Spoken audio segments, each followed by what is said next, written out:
Mary Paulo എന്ന നാടകത്തിൻ്റെ ഒരു 2 ഡയലോഗ് പറയാം. അതെൻ്റെ മനസ്സിനെ എപ്പോഴും മനസ്സിൽ ഉൾക്കൊണ്ടും നടക്കുമ്പോഴും ഇരിക്കുമ്പോഴും എപ്പോഴും എൻ്റെ AR രതീഷ് മാഷിൻ്റെ നാടകത്തിൻ്റെ ഡയലോഗാണ്. ഞാനും ഒരു അമ്മയാണ്. അറിയോ നിങ്ങൾക്ക്, ഞാനിന്ന് അനുഭവിക്കുന്ന വേദനകൾ ലോകത്ത് മറ്റൊരു സ്ത്രീയും അനുഭവിക്കുന്നില്ല. വീടുകളിൽ, തെരുവുകളിൽ, നാടിൻ്റെ മുക്കിലും മൂലയിലും എൻ്റെ വിലാപങ്ങൾ തുടർന്നുകൊണ്ടേയിരിക്കുന്നു.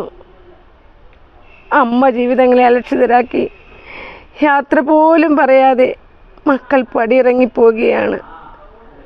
പടിയിറങ്ങിപ്പോയാൽ തിരിച്ചെത്തും വരെ വഴിക്കണ്ണുമായി കാത്തിരിക്കാൻ ഈ ലോകത്തൊരാളേയുള്ളൂ. ഗർഭപാത്രം മുതൽ സ്നേഹപ്പുതപ്പിട്ട് മൂടി കാത്തിരിക്കുന്ന ഈ ഞാൻ, ഈ അമ്മ. കലാരംഗത്ത് ഉള്ള ജീവിതത്തിൽ നിന്നുകൊണ്ട് ഇത്രയും നാൾ നാടകം കളിച്ചു. അപ്പോൾ ഒരു കലാകാരിയായിട്ട് ഇപ്പോൾ തൃപ്പൂണിത്തുറ അറിയപ്പെടുന്നൊരു കലാകാരിയായിട്ടാണ് എനിക്ക് മനസ്സിലാക്കാൻ കഴിഞ്ഞത്. അപ്പോൾ ഈ സമൂഹം ഒരു കലാകാരി എന്ന നിലക്കുള്ള ഒരു പരിഗണന, അവരുടെ സ്നേഹം ഒക്കെ എങ്ങനെയാണ്? അത് എൻ്റെ തോന്നലായിരിക്കും. എനിക്ക് അങ്ങനെയുള്ളൊരു അത്ര പരിഗണന ഉണ്ടോ ഇല്ലയോ എന്ന്. പക്ഷേ ലോകം മുഴുവനും എവിടെ ചെന്നാലും ഭയങ്കര സ്നേഹവും ആദരവും ഒക്കെയാണ്. എവിടെ തലവട്ടം കണ്ടാലും അപ്പോൾ വിളിച്ച് തൃപ്പൂണിത്തുറ തന്നെയാണെങ്കിലും ഒക്കെ പ്രേമ എന്തെങ്കിലും വിഷയം കൊടുത്താൽ മതി, അപ്പോൾ അത് ചെയ്യുന്നൊക്കെ കേൾക്കുമ്പോൾ എനിക്ക് ഭയങ്കര സന്തോഷമുണ്ട്. അപ്പോൾ തന്നെ ഞാൻ ചിന്തിക്കും, എനിക്ക് അത്രയ്ക്ക് ആളാണോ എന്ന് ഞാൻ ചിന്തിക്കും. ഞാൻ ചെറുപ്പകാലം മുതൽ നാടകത്തിൽ വന്നാന്ന് പറയുമ്പോൾ മരിച്ചുപോയ മച്ചാൻ വർഗീസ് അവരുടെയൊക്കെ കൂടെ ഞാൻ നാടകം കളിച്ചിട്ടുണ്ട്. സിനിമാ രംഗത്തുള്ള കുറച്ച് ആളുകളൊക്കെ ഇപ്പോഴും അവരുടെയൊക്കെ ഇപ്പോൾ നാടകം കളിച്ചിട്ടുണ്ടെങ്കിലും എനിക്ക് അത്രയ്ക്ക് പരിഗണന ഇവിടെ ഉണ്ടായിട്ടുണ്ടോ എന്ന് എനിക്ക് സ്വയം തോന്നിയിട്ടുണ്ട്. എന്നാലിപ്പോൾ ചോദ്യത്തിന് ഉത്തരം എന്ന് പറയുമ്പോൾ ഉണ്ടെന്ന് തന്നെ പറയാം. കാരണം അവിടെ ചെന്നാലൊരു നല്ല ഞാൻ പറഞ്ഞല്ല, പ്രേമയ്ക്കൊരു വിഷയം കൊടുത്താൽ മതിയല്ലേ. എന്തൊരു ഇപ്പോൾ പാടണോ എന്ന് വെച്ചാൽ പാടും. ഏത് സമയത്ത് ഏത് പാട്ടാന്ന് വെച്ചാൽ നമ്മുടെ ഉള്ള തൊണ്ടയുടെ വെച്ച് നമ്മൾ കൊടുക്കും. ഇപ്പം നാടൻ പാട്ടെന്നാണ് നാടൻ പാട്ട് പാടും, കവിത പാടണ അങ്ങനെ ചെയ്യും. ഒന്നിനും ഒഴിഞ്ഞു നിൽക്കില്ല. ഒന്നും പഠിച്ചിട്ടല്ലെങ്കിലും, ഞാൻ ഒന്നും കാശ് കൊടുത്ത് പഠിച്ചിട്ടൊന്നുമല്ല, എന്നാലും എങ്ങനെയൊക്കെയോ നമ്മളിലേക്ക് വന്നു ചേർന്നു. അതിന് ഏറ്റവും കൂടുതൽ എടുത്തു പറയേണ്ടത് പരിഷത്ത് തന്നെയാണ്. ശാസ്ത്ര സാഹിത്യ പരിഷത്തിൻ്റെ കൂടെ പോയതിന് ഒരുപാട് എനിക്ക് സാമ്പത്തികമായിട്ടാണെങ്കിലും കലാപരമായിട്ടാണെങ്കിലും ഇന്നും പരിഷത്ത് എൻ്റെ കൂടെ ഉണ്ട്. പിന്നെ എൻ്റെ പ്രസ്ഥാനം CPIM എന്ന് പറയുന്ന എൻ്റെ പ്രസ്ഥാനം, അത് ഒട്ടും മാറ്റി നിർത്താൻ പറ്റില്ലല്ലോ. പരിഷത്തുള്ളപ്പോൾ എന്തായാലും നമുക്ക് പ്രസ്ഥാനമുണ്ട്. പുരോഗമന കലാസാഹിത്യ, വനിതാ സാഹിത്യം, എല്ലാത്തിലും എവിടെയും അതുപോലെ തന്നെ എല്ലാത്തിലും ഞാൻ ഉണ്ട്. അവിടെയൊക്കെ പോയാലും എവിടെ ചെന്നാലും ഒരു മൈക്ക് കിട്ടിയാൽ അവിടെ ഞാനത് വിനിയോഗിച്ചിട്ടേ മാറുള്ളൂ. അപ്പം അത് ആ പരിഗണനയിലുള്ളതാണ്. ഇനി പ്രേമചേച്ചിയുടെ ജീവിതത്തിലെ ആഗ്രഹങ്ങളെന്ന് പറയാം, കലയിലും മറ്റ്. കല മരിക്കുന്നവരെ കലയുടെ കൂടെ തന്നെ ഉണ്ടാവണം. സ്റ്റേജിൽ മരിച്ചു വീഴണം. കുയിലം മാഷിൻ്റെയൊക്കെ പോലെ തന്നെ അത്ര ആഗ്രഹമാണ് എനിക്ക്. അതുകൊണ്ടാണ് ഇപ്പോഴും വയ്യായിക എന്നും ഞാൻ കണക്കാക്കാതെ സ്റ്റേജേന്ന് വിചാരിച്ച് നടക്കുന്നത്. ഇനി ഒരുപാട് അഭിനയിക്കണം. അതിനുള്ള അവസരങ്ങൾ എൻ്റെ ശിഷ്യഗണങ്ങളാണെങ്കിലും ഗുരുനാഥന്മാരാണെങ്കിലും തരണം. അതിലപ്പുറം എനിക്ക് ആഗ്രഹമുള്ളത്, എനിക്ക് കിട്ടിയേക്കുന്ന മൊമെൻ്റോ വെക്കാൻ പോലും, കാര്യം നമ്മുടെ കുഞ്ഞു വീടാണെങ്കിൽ അവിടെയൊക്കെ ഒതുക്കുക എന്ന് പറഞ്ഞാൽ പോലും, ഈ വീട്ടിൽ നമ്മൾ നോക്കുമ്പോൾ നല്ലൊരു ഇതാണെങ്കിലും അകത്ത് മുകളിൽ നിന്ന് വരുന്ന ഒരു തുള്ളി വെള്ളം പോലും താഴേന്ന് അങ്ങോട്ട് നമ്മൾ ഇതാക്കി വിടണം. അങ്ങനെ ഒരു സാഹചര്യമാണ്. അതൊക്കെ എന്തെങ്കിലും ഇതുകൊണ്ടൊക്കെ നടക്കുമെന്നൊന്നും അറിയില്ല. ഒരു നല്ലൊരു വീട്, ഈ മൊമെൻ്റോ ഒക്കെ അതിനകത്തൊന്ന് വെച്ച് നല്ല ഭംഗിയിൽ കാണണം എന്നൊക്കെ ഒരാഗ്രഹമുണ്ട്. പിന്നെ ഹസ്ബൻഡാണെങ്കിൽ ഒരു ചെറിയ ജോലിക്ക് പോകണം. പുള്ളിക്കും വയ്യാത്ത ആളാണ്. ഒരു 5+ കഴിഞ്ഞു. അപ്പോൾ മരുന്നൊന്നും കഴിക്കാനില്ല.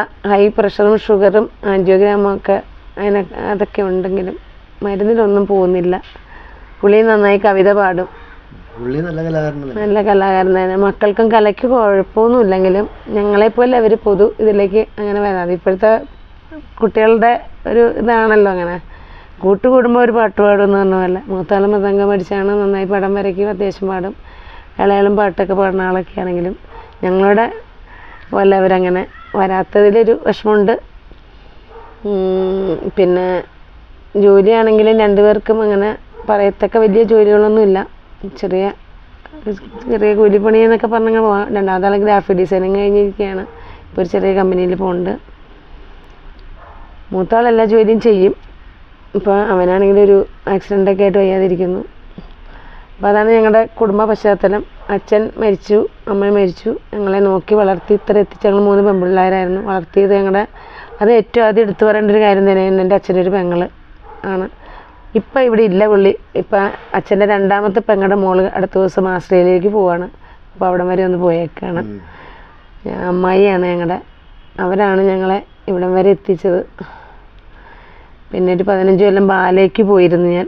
സാജൻ പള്ളുരുത്തി എൻ്റെ കൂടെ. അന്ന് സാജൻ രംഗത്തേക്ക് വരുന്ന സമയമാണ്. ഓർത്തപ്പോൾ അതും ഒക്കെ ഇവിടെ പറയേണ്ട ഒരു ഇതായിട്ട് തോന്നി. പള്ളുരുത്തി കവിതാ നൃത്താലയം 15 കൊല്ലം പോയി. ആണോ? സോമനാഥൻ ആനന്ദവല്ലി. ഇപ്പം ടീച്ചർ വയ്യാതെ ഇതായിട്ട് കിടക്കാമെന്ന് പറഞ്ഞു. എന്നാലും ടീച്ചറെ ഞാൻ ഒരു കഴിഞ്ഞ 2 വർഷം മുമ്പ് പെട്ടെന്നൊരു യാദൃശ്യമായി മീനാരാജ് പള്ളുരുത്തിയെ കൂടി ഒരു നാടക ഇതിൻ്റെ വെച്ചന്ന് പോയപ്പോൾ ടീച്ചർക്ക് ഒരു ആദരവുണ്ടായിരുന്നു. അങ്ങനെ ടീച്ചറെ കാണാനിടയായി. സാജനെ പിന്നെ ഇടയ്ക്കിടയ്ക്ക് കാണാം. സാജനെ കണ്ട് എന്നെ ഓർമ്മപ്പെടുത്തി. സാജനും ഞാനും കൂടി ഡാൻസ് ഒരുപാട് കളിച്ചേക്കണം, എന്നെ ഓർമ്മയുണ്ടെന്ന് വെച്ചങ്ങനെ. കെടാതെ കത്തുണ്ടോയെന്ന് വെച്ചാൽ കത്തുണ്ട്. അങ്ങനെ വളർന്നുകൊണ്ടിരിക്കുന്നൊരു കലാകാരിയാണ്. അപ്പോൾ ആഗ്രഹങ്ങളെക്കുറിച്ച് പറഞ്ഞപ്പോൾ ഏറ്റവും വലിയ ആഗ്രഹം ഒരു നല്ല വീട്. ഈ നാടകരംഗത്ത് നിന്ന് കിട്ടിയ സമ്പാദ്യങ്ങളാണ് ഈ കാണുന്നത്, ഈ ട്രോഫി. ഈ സമ്പാദ്യങ്ങൾ കൊണ്ടൊന്നും നമുക്ക് ജീവിക്കാൻ പറ്റില്ലെന്ന് എല്ലാവർക്കും അറിയാം. ശരിക്കും ഒരു കലാകാരൻ്റെ ഒരു ജീവിതം അർത്ഥവത്താവുന്നത് കലാരംഗത്ത് എങ്ങനെ നിൽക്കുന്നുവോ അതേപോലെ തന്നെ അവൻ്റെ ജീവിതത്തിൽ അവന് ഒരു ഉയർച്ച വേണം. അത് സാമ്പത്തികമായിട്ടും ഉയർച്ച വേണം. അപ്പോൾ ശരിക്കും പറഞ്ഞു കഴിഞ്ഞാൽ കലാരംഗത്ത് സമ്പന്നമാണെങ്കിലും സാമ്പത്തികപരമായിട്ട് സമ്പന്നമല്ല എന്നാണ് എനിക്ക് തോന്നിയിട്ടുള്ളത്.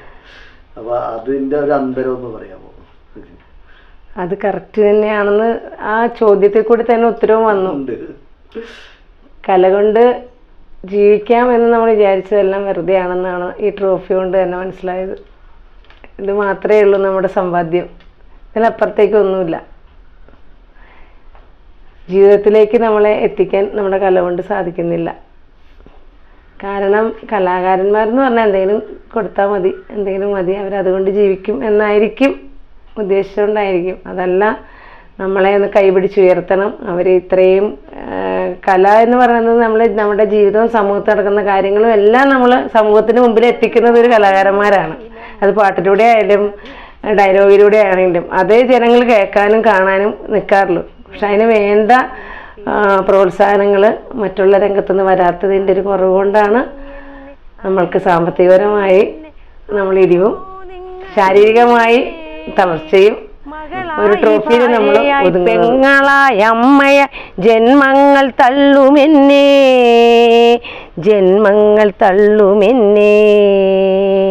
വഴിവക്കിലെ ചതിക്കുഴികളിൽ വീഴുന്ന പിടയുന്ന പെങ്ങളായി, വഴിവക്കിലെ ചതിക്കുഴികളിൽ വീഴുന്ന പിടയുന്ന പെങ്ങളായി, പുകയും മടുപ്പുകൾ ചിതകളായി തീർന്നതിൽ എരിയുന്ന ഭാര്യ. ഇത്രയും നേരം മണ്ണകൻ ചാനലിന് ചേച്ചിയുടെ കലാജീവിതവും അല്ലാത്ത ജീവിതവും പങ്കുവച്ചതിന് നന്ദി പറയുകയാണ്. മണ്ണകൻ ചാനലിന് നിങ്ങൾ സപ്പോർട്ട് ചെയ്യുക. ഇതേപോലെയുള്ള അറിയപ്പെടാത്ത കലാകാരന്മാരെയും അറിയുന്ന കലാകാരന്മാരെയും പരിചയപ്പെടുത്തുന്ന ചാനലാണ്. അപ്പോൾ ഈ ചാനൽ കണ്ടിട്ട് നിങ്ങൾ സപ്പോർട്ട് ചെയ്യുക, ലൈക്ക് ചെയ്യുക, ബെൽ ബട്ടൺ അമർത്തുക. അതുപോലെ നിങ്ങൾക്കുള്ള കമൻസ്, നിങ്ങൾക്കുള്ള അഭിപ്രായങ്ങൾ ഈ ഗ്രൂപ്പിൽ അറിയിക്കണം എന്ന് മാത്രം പറഞ്ഞുകൊണ്ട് മണ്ണകൻ ചാനലിന് വേണ്ടി ബൈജു സദാനന്ദൻ. ഓക്കെ, സന്തോഷം. ഈ കൈകൾ ഉയർത്തി നിൽപ്പൂ.